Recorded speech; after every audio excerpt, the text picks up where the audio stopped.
In today's video, I'm going to show you how to embed a post in X, formerly Twitter, in just a few simple steps. This is a really useful trick if you want to add a tweet or video post to your website, blog, or online article without manually recreating the content. It helps you share posts in a clean, professional way, while keeping the original formatting and engagement visible.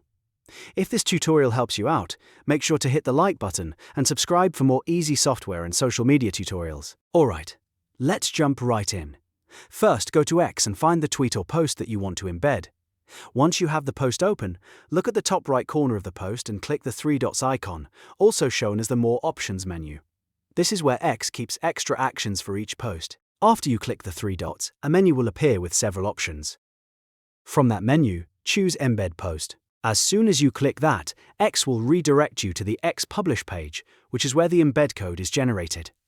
On this page, you'll usually see options related to how you want the post displayed. Depending on the content, you may be able to choose between an embedded video or an embedded post.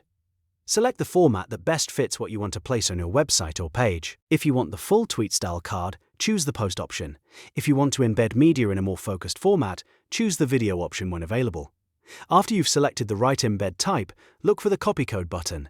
Click that button to copy the embed code to your clipboard. Now you can paste that code into your website editor, HTML page, or content management system, wherever custom code is supported.